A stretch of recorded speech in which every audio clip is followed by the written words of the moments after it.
नमस्कार। सियासी अखाड़ा जनता पार्टी के नेता पूर्व केंद्रीय मंत्री चौधरी बीरेंद्र सिंह ने हरियाणा के मुख्यमंत्री से मुलाकात की।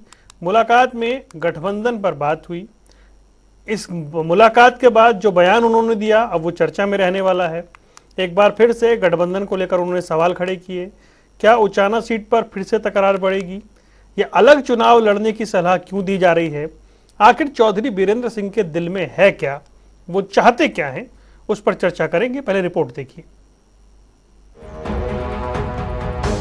हरियाणा में बीजेपी जेजेपी गठबंधन टूटने की खबरों पर मुख्यमंत्री मनोहर लाल ने कुछ दिनों पहले विराम लगा दिया था, लेकिन चौधरी बीरेंद्र सिंह ने एक बार फिर गठबंधन को लेकर सियासी चिंगारी सुलगा दी है। पूर्व केंद्रीय मंत्री चौधरी बीरेंद्र सिंह ने मुख्यमंत्री मनोहर लाल से सियासी मुलाकात की। चौधरी बीरेंद्र सिंह ने कहा कि हरियाणा में बीजेपी को जेजेपी से गठबंधन की कोई जरूरत नहीं है, गठबंधन से कोई लाभ नहीं होने वाला। लोकसभा भी और वो दूसरा भी बिना गठबंधन किस बात का? या तो ये हो गए आपके पल्ले वोट नहीं, या आपने 10 की 10 सीटें लोकसभा की नहीं जीती हो, और वो भी अच्छे मार्जिन से। एक सीट रोहतक को छोड़ के जहाँ 6-6.5 हजार का मार्जिन था, बाकी तो लाखों में जीत हुई है। और दो तो ऐसे लोकसभा क्षेत्र हैं जो देश में दूसरे और तीसरे नंबर पे रहे हैं, फरीदाबाद और पानीपत। तो इससे बड़ी बात फिर आप ये पूछो कि जी गठबंधन का तो सवाल तब होता है जब आपको कहीं ये लगता है कि गठबंधन से आपको लाभ होगा। अब 10 सीटें हरियाणा में, गठबंधन कर लोगे तो 11 तो नहीं हो सकती। गठबंधन कर लोगे तो आपको हो सकता है 2 सीटें 3 सीटें किसी को देनी पड़े। चौधरी बीरेंद्र सिंह और मुख्यमंत्री की मुलाकात के बाद गठबंधन और उचाना सीट को लेकर सियासत एक बार फिर गर्मा गई है। ऐसे में सवाल उठना लाजमी है कि बीजेपी और जेजेपी गठबंधन का भविष्य क्या होगा? क्या आगामी चुनावों में दोनों पार्टियां गठबंधन में चुनाव लड़ेंगी या फिर दोनों की राहें बदल जाएंगी? न्यूज डेस्क, जनता टीवी। और चलिए इस पर चर्चा करेंगे। कई खास मेहमान हमारे साथ जुड़ गए। हमारे साथ सत्यव्रत शास्त्री भारतीय जनता पार्टी के प्रवक्ता हैं, जोगिंदर मोर कांग्रेस से, दीप कमल सहारन जेजेपी और विजेंद्र रेड्डी इंडियन नेशनल लोकदल से है। आप सभी का स्वागत है। शास्त्री जी, गठबंधन क्यों भाई? 10 की 10 सीटों पर आप काबिज हैं, एक सीट को छोड़ दें तो लाखों पे आपकी जीत है। और ये जब बात होती है कि इस तरह की बयानबाजी रुके, लेकिन ये बयानबाजी जारी है और एक तरफ से ज्यादा चल रही है। चौधरी बीरेंद्र सिंह लगातार कर रहे हैं, ऐसा क्यों?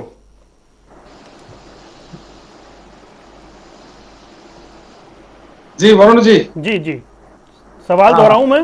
देखिए, राजनीतिक लोगों में और विशेषकर जब गठबंधन की बात आती है तो गठबंधन के अंदर किसी न किन्हीं चीजों पर समझौता व्यक्ति करते हैं और उसी जिन पर समझौता होता है कभी कभी वही ईगो बन जाता है और इसके लिए इस प्रकार के बयान आते हैं और जिसके कारण से आप लोगों को लगता है कि बहुत कुछ गड़बड़ होने वाला है। इसलिए ये ऐसा कोई बहुत बड़ा विषय नहीं है, क्योंकि भारतीय जनता पार्टी बहुत बड़े मन की पार्टी है और इसमें जो लोग आते हैं वो बड़ा मन करके आते हैं। और जब बड़ा मन होता है तो उनके लिए बड़े ऑप्शन भी होते हैं। इसलिए एक छोटे से बयान को लेकर इस प्रकार का ओ अल्लाह होना कि से गठबंधन क्या हो जाएगा, गठबंधन रहेगा कि नहीं रहेगा। हरियाणा की 90 सीटों में एक सीट, शास्त्री जी, एक सीट पर 2 व्यक्ति और उसमें से शास्त्री जी, मैं माफी चाह रहा हूं, मैं बीच में रोकता नहीं हूं कभी भी, लेकिन छोटा सा बयान अपनी जगह है। वो बयान निरंतर है, वो बयान बार बार है, वो बयान हर अवसर पे है। या तो आप कह दीजिए जो अजय चौटाला कहते हैं, आप भी कह दीजिए कि वो सिर्फ एक प्राइमरी मेंबर हैं, उनके कहने से कुछ नहीं होता है, वो कहते रहे, ऐसे आप भी कह दीजिए। नहीं, देखिए वो क्या कहते हैं वो मैं कहूंगा ऐसा थोड़ी होता है। हाँ, देखिए, भारतीय जनता पार्टी आज विश्व की सबसे बड़ी पार्टी है। हरियाणा और केंद्र में दोनों जगह शासन में है। बड़े मन के साथ देश भर में बड़े फैसले करने होते हैं, इसलिए बड़े फैसलों करते समय छोटे कुछ चीजें बलिदान देना भी होता है। बलिदान आप बलिदान की बात करेंगे तो टेंशन हो जाएगी बीरेंद्र सिंह जी को। इसलिए वो क्या कहते हैं उसका तो उत्तर वो देंगे, लेकिन मैं कम से कम कह सकता हूं कि भारतीय जनता पार्टी और जसपा का गठबंधन हम्म। हरियाणा की विधानसभा के चुनाव के बाद हरियाणा के अंदर एक स्थिर सरकार देने के लिए एक निर्णय हुआ है, और वो निर्णय अपने परिपक्व तक जाएगा, यानी पूरे 5 साल तक जाएगा।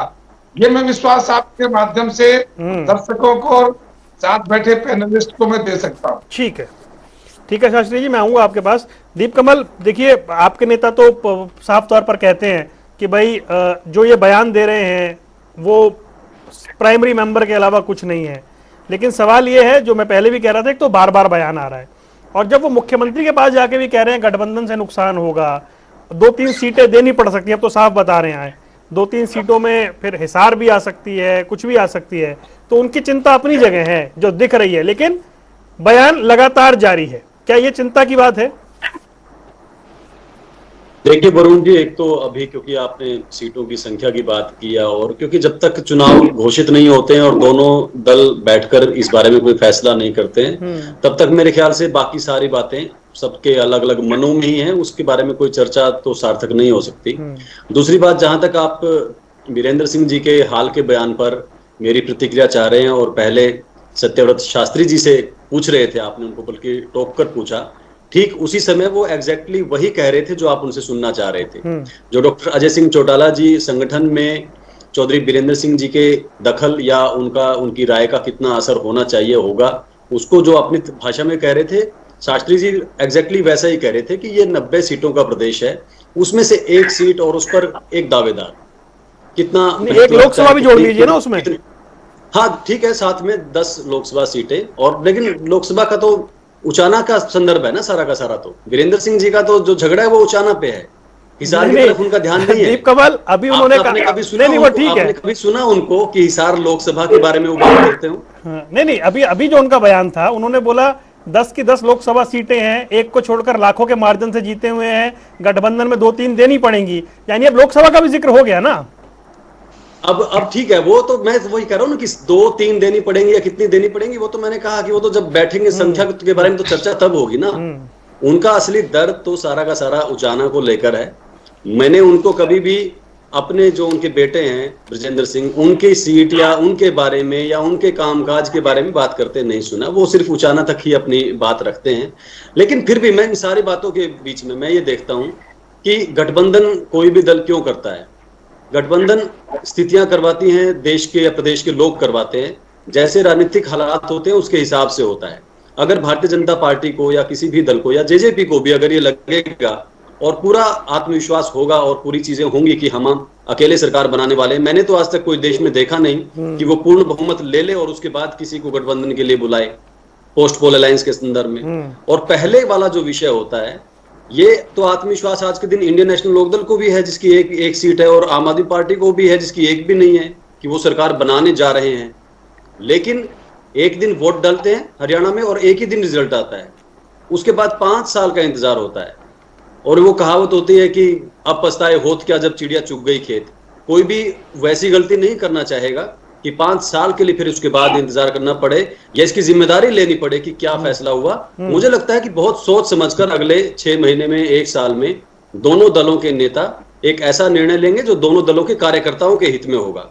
और उसमें ये कभी नहीं होता कि हमारी पार्टी को आगे बढ़ाने के लिए निर्णय लेने से पहले ही तो चिंता जाहिर कर रहे हैं ना वीरेंद्र सिंह। उनकी चिंता तो मैंने बताया ना, उनकी चिंता तो पूरी तरीके से उनके खुद के राजनीतिक भविष्य को लेकर और सिर्फ उचाना से तक सीमित है। उसका वो मायने कितना रखेगा ये दोनों दल फैसला लेने के बाद संभालेंगे, मुझे नहीं लगता। और हाँ, एक बात और मैं मानता हूँ, देखिए एक संभावना तो ये है ही कि ये गठबंधन जो है चुनाव में ना रहे, एक संभावना तो कहीं ये है ही, आशंका। अगर कभी ऐसा हुआ तो ये वीरेंद्र सिंह जी कहेंगे कि मैंने 1 साल पहले मुहिम शुरू की थी, उसका असर हुआ, उसका श्रेय मिला, उसका सब कुछ मैंने करके दिया है, ये वगैरह वगैरह जो भी बात है। मुझे जो लगता है इनकी दूरदर्शिता वहां तक है, अगर ऐसा होता है तो। मतलब 4 साल से सफलतापूर्वक चल रहा गठबंधन, उसे तोड़ने का अगर वो टूटा तो उसका श्रेय जाएगा चौधरी वीरेंद्र सिंह को। ये नहीं बताएंगे कि ये अब तक 20 कोशिशें कर चुके हैं और कोई उनको हाथ नहीं थाम रहा है उनका, कोई उनको लेकर आगे नहीं बढ़ रहा है उस बात को। और चाहे जो भी हो, मैं तो ये मानता हूं कि 48,000 वोटों से उचाना में हारे हैं वीरेंद्र सिंह, उनकी पत्नी प्रेमलता, थोड़ा आत्ममंथन करना चाहिए। उसी भारतीय जनता पार्टी की टिकट पर थे जिसके सांसद 4 महीने पहले लाखों से जीते थे, इनके बेटे भी जीते थे। उचाना में क्यों हारे 50,000 वोटों से? ये मंथन करना चाहिए। आज के दिन ये कहने की कि जरूरत ही नहीं है, 10 सांसद हमारे पास हैं और बाकी सारी चीजें हैं, वो ठीक है, लेकिन साथ में ये कहना चाहिए कि हम 50,000 वोटों से हारे हैं। हमारी स्थिति तो चिंताजनक थी कम से कम 2019 में, और 2024 में वो 50,000 यहां से बढ़कर वहां कैसे जाएंगे, इसका कोई उनको रास्ता बताना चाहिए, सोचना चाहिए। और मैं तो कुल मिलाकर ये मानता हूं कि जैसे राजनीति में होता है कि एक व्यक्ति जिसको वापसी करनी हो, जिसको अपनी तरफ ध्यान खींचना हो, वो सबसे ताकतवर के ऊपर अटैक करता है ताकि खबरों में आए, ताकि लोगों का ध्यान जाए। और वो 2-3 महीने में वीरेंद्र सिंह जी समझदारी से करने में कामयाब रहे हैं। उनको दुष्यंत चौटाला जी से ऊर्जा मिलती है, उन पर अटैक करके, उन पर आरोप लगा के, उनके बारे में बयान देके वीरेंद्र सिंह जी को ऊर्जा मिलती है, जो मिल भी रही है। ये उनकी समझदारी है, कर रहे हैं वो। लेकिन उससे क्या हमारी ऊर्जा घट रही है? ऐसा कतई नहीं है। हम भी उसी जोश से, हमारी भी बैटरी चार्ज हो रही है। चलिए, बड़ी अच्छी बात है, आपकी बैटरी चार्ज हो रही है तो, और अवसर वो दे रहे बैटरी चार्ज करने का। जोगेंद्र मौर्य जी, मैं एक बात जानना चाहूंगा, ठीक है, ये 2 पार्टियों के बीच का मसला है, बयानबाजी चल रही है और पार्टी में एक नेता बयानबाजी कर रहे हैं, ये चल क्या रहा है? ये मतलब ये हो क्यों रहा है? किसी की शह पर ऐसा हो रहा है, या वीरेंद्र सिंह पुराने कांग्रेसी हैं, उनकी व्यक्तिगत महत्वाकांक्षा है? आखिर ये चल क्या रहा है आपके हिसाब से? देखिए वरुण जी, आप पूरे इसके दौरान देखेंगे 4 साल जो स्थितियां हुई हैं, 3 उपचुनाव भी आए हैं। तीनों उपचुनाव में आप देखेंगे कि 2 उपचुनाव में तो जो जजपा है उसको उसकी टीस भी सामने आई है। आदमपुर में तो कहीं न कहीं यहाँ तक था कि हमारे पोस्टर तो नहीं लगाए गए, दिल्ली में बैठक की गई, फिर वो सारी चीजें, और कहीं ना कहीं जेजेपी का एक आत्मसमर्पण सा भारतीय जनता पार्टी के सामने नजर आया। अकेले चौधरी वीरेंद्र सिंह की बात नहीं है, विप्लव देव ने कहा, प्रभारी ने कहा, और मुख्यमंत्री ने भी एक बार एक जनसभा में ये कह दिया कि सरकार तो भारतीय जनता पार्टी की है, जजपा तो सहयोगी है। सहयोगी वहां होती है जब बाहर से कोई समर्थन होता है। जब सरकार के अंदर उप मुख्यमंत्री है और बड़े मंत्रालय है और जजपा के साथ पास बड़ी जिम्मेदारियां हैं, तो आप उसको केवल मात्र सहयोगी नहीं कह सकते, वो सरकार की साझेदार और साझे की सरकार है, बिल्कुल है। लेकिन भारतीय जनता पार्टी को कहीं न कहीं ये लगा कि निर्दलीय उम्मीदवारों की संख्या है, निर्दलीय उम्मीदवारों का समर्थन है, कि जजपा को भी अपनी एक राजनीतिक हालात, एक स्थिति, और आज दोनों प्रवक्ताओं ने बड़ी सदैव बयानबाजी, सदैव जो वक्तव्य दिए, उसमें दीप कमल बड़े लेकिन बयान सदैव ही आ रहे हैं। हाँ, सदैव आते सभी प्रवक्ताओं के आते हैं, मेरी आदत होती तो मेरे भी सदैव आते। और दीप कमल बहुत मतलब अच्छे प्रवक्ताओं में से है और अच्छे खिलाड़ी है। और ये बातों में देखो, बातों में दीप कमल ने भी 2-3 बातें कह दी। एक तो उन्होंने मतलब बचाव भी कर लिया और हमला भी वीरेंद्र सिंह पे कर दिया। उन्होंने हमले में कह दिया कि शक्तिशाली के विरुद्ध ही बयानबाजी होती है। कहीं ना कहीं जो अपनी रैलियों में ये कहते हैं कि अगला मुख्यमंत्री दुष्यंत होगा, दुष्यंत चौटाला अगले मुख्यमंत्री होंगे। तो इस प्रकार की टीसें, ये पहला गठबंधन ऐसा हुआ है जिस गठबंधन के दौरान इस प्रकार की बयानबाजी हुई है। गठबंधन इस प्रदेश में पहले भी हुए हैं और गठबंधन इस देश में भी हुए हैं और गठबंधन अन्य प्रदेशों में हुए हैं, लेकिन ये पहला गठबंधन आपको इस प्रकार से नजर आएगा जिसके अंदर सरकार भी चला रहे हैं और टीस भी नजर आ रही है और एक दूसरे के खिलाफ भी बयानबाजी भी कर रही है। ठीक है, क्योंकि इसके अंदर एक चीज और है कि गठबंधन होते हैं, जो दीप कमल जी कह रहे हैं, परिस्थितियां होती है गठबंधन, इसमें कोई शक की गुंजाइश नहीं है कि परिस्थितियां आती है। लेकिन जिस तरीके से जजपा ने भारतीय जनता पार्टी के खिलाफ एक पुरजोर जो चुनाव लड़ा था, जजपा का उदय हम अगर देखेंगे तो वो उपचुनाव जो जींद का था वहां से आप देखिए तो जो तलक टिप्पणियां भारतीय जनता पार्टी के नेताओं के बारे में की गई थी, आप दिग्विजय जी के अगर बयान सुन लेना तो वहां यह बनता है कि भले ही प्रदेश ने मैंडेट ऐसा दे दिया, भले ही कोई बात हो, कोई भी समझौता से, देखो कहीं ना कहीं एक चीज होता है, परिस्थितियां होती है, लेकिन एक सिद्धांत होता है, एक राजनीतिक विचारधारा होती है। उस राजनीतिक विचारधारा के तहत तो कहीं भी ये नहीं लगता था कि ये समझौता कतई भी सिरे चढ़ सकता है, क्योंकि दोनों की तलक बयानबाजियां इतनी थी, इतनी तलक बयानबाजियां थी कि कहीं भी ये समझौता नहीं हो सकता था। और जब 4 साल से कुछ ही दिनों के बाद आप देखेंगे, चाहे वो उपचुनाव थे, चाहे कोई मेजर डिसीजन थे, समझौता कहीं भी हो जाता है। मोर साहब, जब आपका शिवसेना के साथ हो सकता है तो किसी का कहीं भी हो सकता है। जब बीजेपी पीडीपी के साथ कर सकती है, कोई कहीं भी कर सकता है। राजनीति तो खैर वैसी नहीं है। अब मैं ये बात कर, समझौता कहीं भी हो सकता है। हाँ। लेकिन मैं उन तलख टिप्पणियों की बात कर रहा हूं कि राजनीति में कई बार इतनी तलख टिप्पणियां होती है जो सदाएं पीछा करती है। ठीक है, जो वो बात है ना, सदाएं पीछा करती है जो बातें हैं, और उसके बाद भी चलो समझौता होने के बाद टिप्पणियां तो रुकती है ना। या तो 4 साल से एक दूसरे के खिलाफ तक टिप्पणियां रुकी नहीं है। आप मुख्यमंत्री ये कह देना, देखो तो मैं दोहरा रहा हूं उस बात को, मुख्यमंत्री का ये कह देना कि सरकार तो भारतीय जनता पार्टी की है, जजपा तो सहयोगी है, कहीं ना कहीं अपनी रैलियों में ये कह देना कि भी हमारी तो सरकार नहीं थी पूरी की पूरी, नहीं तो वादे पूरे करवाते। भाई आप गठबंधन कर रहे हैं, आप वादे पूरे करवाइए ना। ठीक है, आप गठबंधन कह रहे हैं कि ऐसा गठबंधन नहीं देखा आपने कि लड़ते भी हैं और सरकार भी चला रहे हैं। हाँ, और ये अब एक बात और कह देता हूं, एक बात कह के अपनी बात समाप्त करता हूं। कहीं ना कहीं अब ये लग रहा है कि साथ चुनाव लड़ना हमारे लिए फायदे का सौदा नहीं है। प्रदेश में एक ऐसी सरकार है, नकारा और सरकार के रूप में काम सरकार रही है, तो ऐसी स्थिति में कहीं ना कहीं एक पृष्ठभूमि तैयार की जा रही है कि अलग अलग चुनाव लड़ना है तो उसकी समय रहते। ठीक है मोर साहब, आपको मैंने पूरा समय दिया। मोर साहब कह रहे हैं ऐसा गठबंधन नहीं देखा, जो लड़ भी रहे हैं और सरकार भी चला रहे हैं। मुझे एक शेर याद आ गया, कौन ना मर जाए सादगी पे खुदा, लड़ते भी हैं और हाथ में तलवार भी नहीं।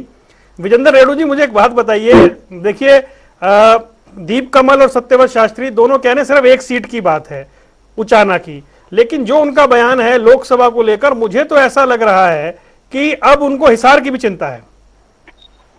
100% उनको ज्यादा हिसार की ही चिंता है, क्योंकि हिसार से उनके बेटे विजेंद्र सिंह सांसद हैं और उचाना से वो अपने धर्मपत्नी प्रेमलता जी को चुनाव लड़वाना चाहते हैं। एक तो इसमें ये बात आती है, जो परिवारवाद की बात ये बार बार उठाते हैं, ये बिल्कुल स्पष्ट तौर पर उन्होंने प्रयास किया जा रहा है। और मैं तो ये मानता हूं उचाना की बजाय हिसार लोकसभा, क्योंकि पहला चुनाव लोकसभा का होना है, पहले लोकसभा का चुनाव है, और इसलिए उन्होंने ये तीर दागने शुरू कर दिए हैं, कहीं मेरे बेटे की सीट ना कट जाए। और यदि इनका समझौता रहता है तो हिसार से दुष्यंत चौटाला भी सांसद रह चुके हैं, भिवानी महेंद्रगढ़ से अजय सिंह जी रह चुके हैं, तो ये 2 सीटें कहीं ना कहीं पर बीजेपी अपना दावा ठोकेगी। और भिवानी महेंद्रगढ़ ठोकती रहे कोई बात नहीं, लेकिन हिसार का खतरा वीरेंद्र जी को सता रहा है, इसलिए उन्होंने ऐसा कहना एडवांस में ही शुरू कर दिया है, ऐसा मेरा मानना है। बाकी इनका गठबंधन रहे ना रहे ये इनका अपना अंदरूनी मामला है, किस प्रकार से चलते हैं।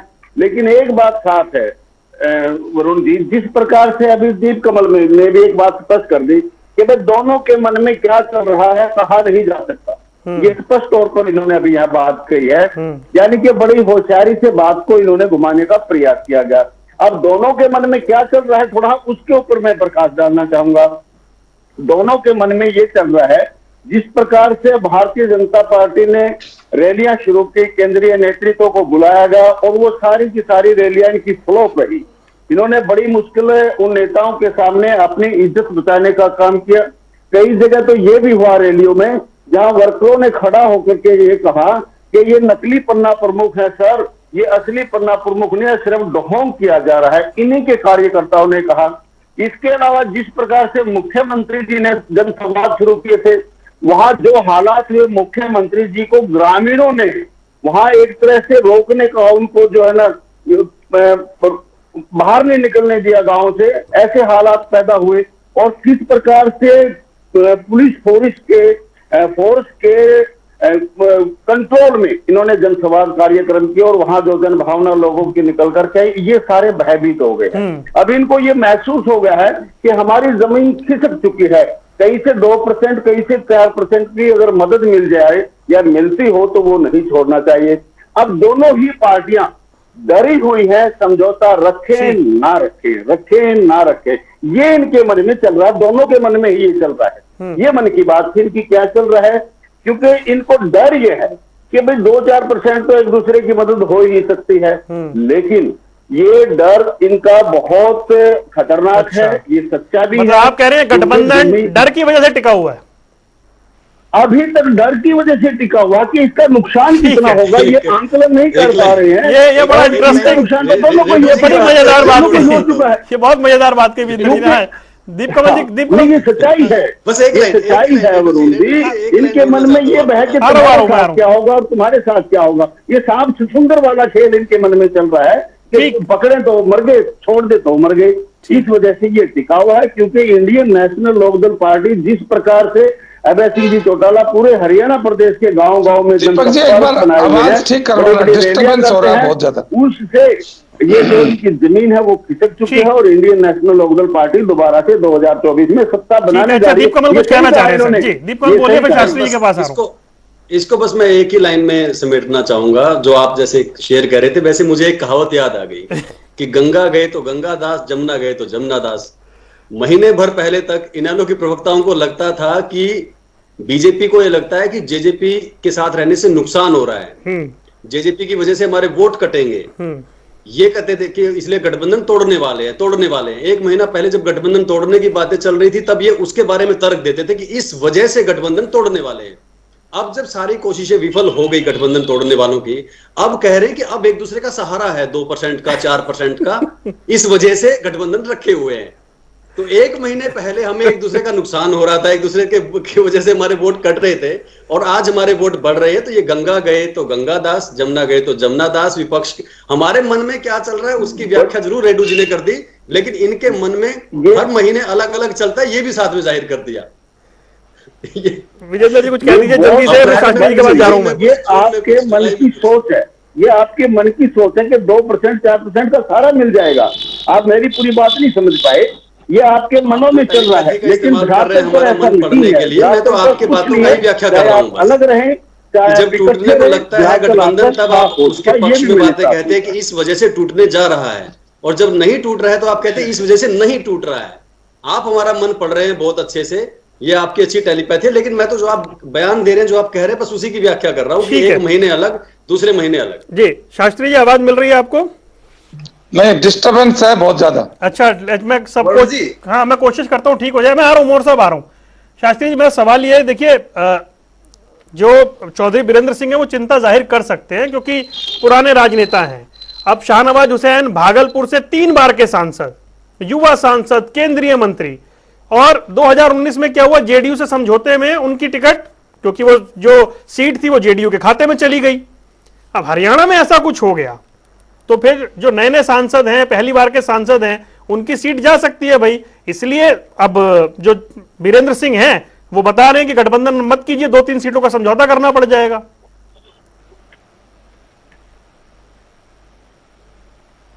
अंदर का सिस्टम में जो बताता हूं कि हमारे यहाँ एक उदाहरण आपने शहनवाज हुसैन जी का दिया, मेरे पास 50 उदाहरण है। मैं स्वयं इस बात का उदाहरण हूं कि मैंने रिजाइन किया लेक्चरर से, मुझे कहा चुनाव लड़ना, 10 दिन बाद कहा चुनाव नहीं लड़ना, हम आज भी ऐसे ही। ऐसे अनेक ऐसे कार्यकर्ता नेता हमारे यहाँ हैं जिनको एक आदेश से चुनाव लड़ने के लिए और एक आदेश से चुनाव न लड़ने के लिए, उनके यहाँ व्यवसायिकपन नहीं है भारतीय जनता पार्टी में कि वो उनके एक जीवन मरण का प्रश्न है कि यदि चुनाव लड़ गए तो जी जाएंगे, नहीं लड़े तो मर जाएंगे। इस भावना से भारतीय जनता पार्टी का कोई नेता काम नहीं करता। वो काम राजनीति के साथ राष्ट्र निर्माण का है। इस बड़े निर्णयों के साथ देश में जो बड़े बदलाव दिखाई दे रहे हैं और आने वाले समय में जो बड़े बदलाव होंगे जिससे इस देश को दुनिया की सिरमौर बनाया जा सके, उस संकल्प के साथ भारतीय जनता पार्टी शासन सत्ता में आती है। और उसके लिए जब जैसे प्रकार का भी कार्यकर्ता को आदेश, संदेश, उपदेश मिलता है उसका पालन 100% किया जाता। 1-2 जगह कहीं ऐसा दिखा होगा, लेकिन वो बहुत लंबा स्थायी नहीं है। और सब लोगों ने माना कि भारतीय जनता पार्टी के साथ आने के बाद दूसरा कोई रास्ता नहीं। यहाँ वन वे सिस्टम है, आ तो कोई सकता है लेकिन जाता नहीं है। क्यों? वो आता सर, तो बहुत जाते हैं, क्या बात कर रहे हैं, लेकिन वो काम करता देश के लिए है। और उस समय वो समझता है कि देश निर्माण में यदि मेरा कुछ छोटा मोटा चला जाए तो कोई विषय नहीं। और इसलिए आप जिस एंगल से कह रहे, मैं उस एंगल से नहीं कह रहा कि वहां, क्योंकि हमारे पास 10 की 10 सीटें हैं, 10 लोकसभा सीट हमारे पास है। और कोई भी पार्टी कभी भी ऐसा कोई निर्णय नहीं करती कि अपनी जीती हुई पार्टी सीटों को किसी और को देते हैं। और जब देते हैं तो उसके ऊपर बहुत बड़ा कोई ऐसा दिखता है कि उससे कोई बहुत बड़ा पार्टी को या देश के राजनीतिक से कुछ बदलाव की स्थिति आती है। तो वो तत्काल होता है, वो रोज रोज की नुक्ता चुन्नी के अंदर नहीं होता। ये गठबंधन के बीच जो होता है वो देखिए 2 चीजें हैं। दुष्यंत जी की हिसार सीट थी, वो भाजपा के कारण से अभी विजेंद्र सिंह जी के पास आ गई। उचाना की सीट वीरेंद्र सिंह जी अपनी मानते थे, वो जजपा के पास आ गई। तो इस प्रकार की जो ये राजनीतिक बयानबाजी है वो राजनीतिक है, लेकिन ये बहुत लंबी और बहुत स्थायी नहीं है। ये जब बड़े नेता बैठते हैं आपस में तो वो सब चीजें हमारे यहाँ अनुशासन व्यवस्था, ये अच्छी बात कही आपने कि ये टेम्परेरी है, आप यही कह रहे हैं ना, उसका डेडिकेशन वो दिखाई देता जी, ये टेम्परेरी है जो बयानबाजी हो रही है। जोगेंद्र मोर साहब कुछ कहना चाह रहे थे, इसमें तो पहले कह चुके हैं वो। हाँ जी मोर साहब बताइए क्या कह रहे हैं। दीप कमल जी को भी, रेड्डू साहब को भी सबको शेर याद आ रहे हैं, मेरे को भी एक शेर याद आ रहा है बशीर बदर का। वो कहते हैं लाचार बसर की मजबूरी मत पूछो मेरे मेहरबा, लाचार बसर की मजबूरी मत पूछो मेरे मेहरबा, कुछ काम भी ऐसे करने पड़ते हैं जिसको करने से नफरत होती है। अच्छा। तो आज इनकी बयानबाजियों से ये साबित हो रहा है एक दूसरे पे। कांग्रेस की राजनीति में देश ने 60 साल देखे, तुमने किस प्रकार की राजनीति की है, हमने एक भी स्टेप आपका अनुसरण नहीं किया। आपका गठबंधन है, आप बयानबाजी कर रहे हैं, 125 साल पुरानी कांग्रेस आज भारतीय जनता पार्टी का अनुसरण कर रही है। आरोप नहीं लगा रहे हैं, देश के अंदर बात होनी चाहिए आप थी, एक दूसरे को राजनीतिक मूल्य हम स्थापित करें। आपके नेता आरोप लगा रहे हैं सबसे बड़ी गठबंधन पार्टी के है, ऊपर। लेकिन हुआ क्या, क्योंकि ये विदेशी आपकी बयानबाजी है, वो मजबूरी क्या है, वो क्या इतनी मजबूरी है कि एक तुम सब लोगों ने कर रहे हैं, उसके बावजूद ये स्थिति चल रही है। देश के लिए कुछ नहीं किया, इसलिए देश की जनता आज आप लोगों को आपने सिवाय शब्दों के देख लिया, आपने तुम्हारे अंदर के लिए क्या किया है? केवल और केवल मक्कारी है, केवल और केवल धूर्तता है। इस देश के लिए राजनीति अच्छा ठीक है लगिए मत्सर आगे चलते हैं। धूर्तता तो आपकी है, परिवार के संरक्षण के लिए ये भारतीय जनता पार्टी किसी का भी प्रयोग अपने किसी व्यक्ति को संरक्षण करने के लिए नहीं करती। ये भारतीय जनता पार्टी की राजनीति किसी परिवार को बचाने के लिए नहीं करती। यदि भारतीय जनता पार्टी के किसी नेता और कार्यकर्ता का बलिदान भी होता है वो तो देश हित के अंदर होता है। तुमने यदि ऐसी स्थिति किसी का हुआ है भारतीय जनता पार्टी के नेता का बलिदान बता सकते हैं आप? कांग्रेस अरे सर चर्चा कहीं और जा रही है, रुक जाइए मोर साहब आप भी रुके, शास्त्री जी आप भी रुक जाइए। अच्छा रुक जाइए सर, मैं आता हूँ, मैं वापस उसी मुद्दे पर आता हूँ। उचाना और हिसार पर ही लौट आइए सर। 2019 में थी भारतीय जनता पार्टी ने जजपा के साथ क्या किया, वरुण जी मुद्दे से सत्यवर्ती भटका रहे हैं। शास्त्री जी रुकिए, हरियाणा ने किया है आज ये शास्त्री जी सब कुछ करते हुए ठीक है रुकिए, शास्त्री जी मैं आऊंगा ना, दोबारा अवसर दूंगा आपको, रुकिए। तो जब ऐसी बातें करते हैं हरियाणा की भाजपा और जजपा का एक गठबंधन का उदाहरण आता है। ठीक है जी, गठबंधन का उदाहरण है। विजेंद्र रेड्डू जी देखिए, आपने जो बात की थी उस पर आपत्ति थी दीप कमल को और सत्यव्रत शास्त्री जी को। वो कह रहे हैं जी पहले तो आप कहते थे इसलिए मतलब बीजेपी जो है वो पीछा छुड़ाना चाहती है, अब कह रहे हैं मजबूरी में साथ है।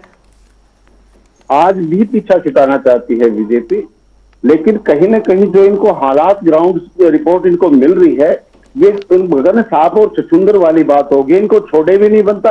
अगर बीजेपी पीछा छुटाना चाहे तो 1 सेकंड लगेगी, ये छुटा लेगी, लेकिन कहीं ना कहीं ये भी अपना गुणा भाग जोड़ लगा रहे हैं कि क्या होगा कैसे होगा।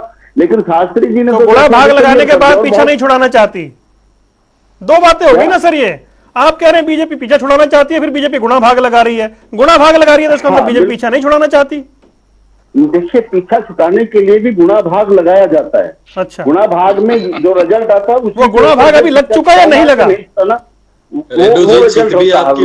पीछा छुटाने से और जोड़ने के लिए भी गुणा भाग लगाना पड़ता है और वो जरूरी भी होता है। और गठबंधन टूटेगा इसलिए टूट गया, और नहीं टूटा तो आप कहेंगे कि हम तो कह ही रहे थे कि एक दूसरे के लिए मजबूरी है। अभी शास्त्री जी ने देखो 2 बातें बड़ी क्लियर की है कि हम जीतती हुई सीट किसी को दे नहीं सकते। ये आपके चैनल पर कहिए भाई, हम जीती हुई सीट किसी को तब दे सकते हैं तब कोई बड़ा हिंदुस्तान का परिवर्तन होना हो, कोई इतना बड़ा परिवर्तन हो जो हिंदुस्तान को प्रभावित करे। तो मैं मानता हूँ इतना बड़ा तो प्रभाव नहीं। मैंने तो उदाहरण दिया था आपको, ये क्लियर कर दिया कि जीती हुई सीट हम किसी को नहीं देंगे, और साथ में ये भी मांग लिया कि भाई बलिदान भी करना पड़ता है देश हित के लिए, जनहित के लिए बलिदान भी करना पड़ता है। वो तो जेजेपी की ओर से आधिकारिक बयान आया था भाई, उसने कई मौके पे सेक्रीफाइस किया है, जेजेपी की ओर से आधिकारिक बयान आया था। जब रेड्डू जी दोनों तरफ की बात कर रहे हैं तो हमें भी थोड़ी सी छूट दिलवा दो। इतना बड़ा हमें भी किसी को छूट दिलवा दो कि हम ये कह सकें कि हमारी पार्टी मजबूत है, और ये भी कह दें कि हाँ हम गठबंधन में एक दूसरे के साथ सहयोग करेंगे। बिल्कुल भाजपा नहीं छोड़ने वाली, ये ब्रिजेंद्र सिंह को ही लड़ाएंगी। कोई कितना दावा ठोके, जो भाजपा के प्रवक्ताओं के बयानों से हमें महसूस हो रहा है प्रतीत हो रहा है। और आपको बार संकेत बार मिल गए ना? ये कहता है, ठीक है। ये बलिदान मांगना शुरू कर दिया है इन्होंने, अभी भेंट मांगनी शुरू कर दी है। जेजेपी ने आधिकारिक तौर पे कहा है कि हमने कई अवसर पर बलिदान दिया है भाई, वो बता चुके हैं पहले। हाँ, तो इनको तो हैबिट है ना बलिदान देने की, एक बार जो देने वाला होता है उसी से तो लिया जाता है। भारतीय जनता पार्टी तो बलिदान के नाखून भी नहीं कटवाएंगी, ये तो अपना ले रहा हूं के लिए आगे भी बलिदान लेते रहेंगे। ये बलिदान देने वाले थोड़ी है, ये तो लेने ठीक वाले है। हैं वो ना। मांग रहे हैं, वो दे रहे हैं, तो तीसरे को चिंता क्यों? दीप कमल बोलिए। नहीं, वो तो हमने चलो इस शुरू पे- में कहा, ये इनका आपसी मामला है, इनका गठबंधन रहे हम तो- ना रहे, विजेंद्र जी- लड़े, अलग लड़े, विजेंद्र जी, हम इनका तो- मामला है। लेकिन डिबेट इस टॉपिक पर आप लेकर के आए तो हमारा बोलना हाँ बनता बिल्कुल है। सर, आपको और बोलना ही बोलने चाहिए, आप का- बड़ा अच्छा बोलते हैं। हाँ, हमारा बोलना बनता है, जी, हम अब मैं जवाब ले रहा हूँ, मैं जवाब ले रहा हूँ। बोलिए दीप कमल। शुभकामनाएं भी देते हैं इनको।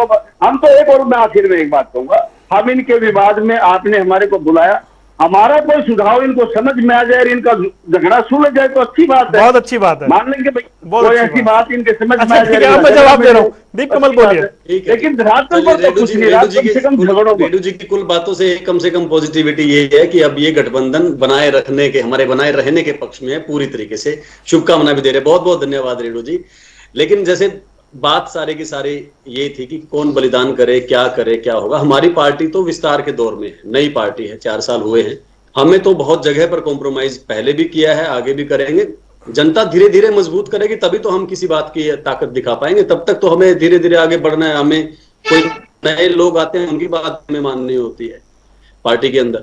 लेकिन जहां तक ये बात है कि कोई ये मानकर चले कि उसकी टिकट पक्की हो तभी राजनीति करेगा, ऐसा मेरे ख्याल से कोई नहीं, किसी को नहीं सोचना चाहिए। पिछले ही चुनाव में 2014 में सुनीता दुग्गल जी अपनी IAS की, IRS की नौकरी छोड़कर आई 10 दिन पहले टिकट के लिए, और उनको टिकट नहीं मिली। 5 साल तक उन्होंने धैर्य से अपना पार्टी के अंदर काम किया।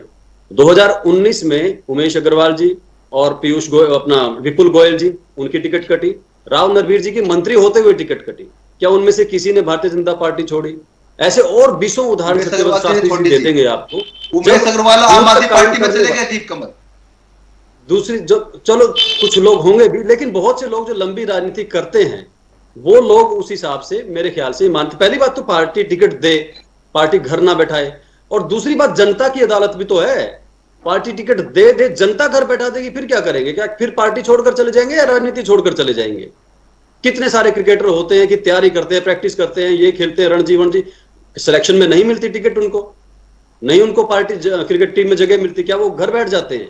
और जिसको मिलती भी है वो कई बार पूरा टूर खेल कर आ जाता है, क्रीज पर नहीं जा पाता है, एक्स्ट्रा में ही रहता है। तो ये सारी चीजें मानसिक तौर पर तैयार रहना चाहिए। हाँ, वीरेंद्र सिंह जी का अपना जो फर्ज बनता है अपने उचाना के लिए, अपने परिवार के लिए, वो कर रहे हैं, वो ठीक कर रहे हैं।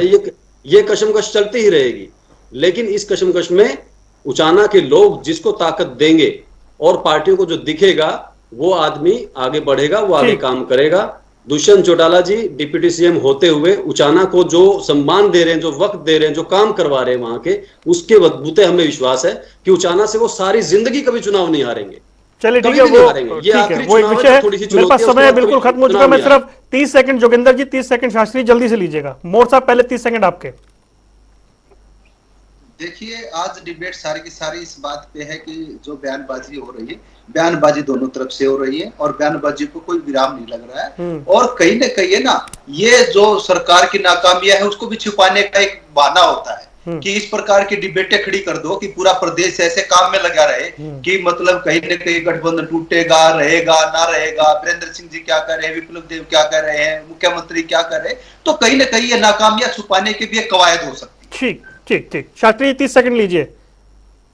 देखिए वरुण जी, आज आपने अच्छा विषय लिया, लेकिन मैं अपने ओर से ये बात भारतीय जनता पार्टी का अधिकृत प्रवक्ता के नाते कह सकता हूं कि भारतीय जनता पार्टी राष्ट्र हित में राजनीति करती है और उस राष्ट्र हित में सबसे बड़ी बात है कि आपने जिनसे जो वादा किया उसका उस समय के लिए पालन करें। भारतीय जनता पार्टी और जजपा का चुनाव के बाद का गठबंधन 5 साल सरकार चलाने के लिए है और लोग की लकीर के साथ हम कह सकते हैं कि ये 5 साल सरकार चलाएगा और उस सरकार के चलाने के परिणाम भी 5 साल बाद लोगों के सामने होंगे।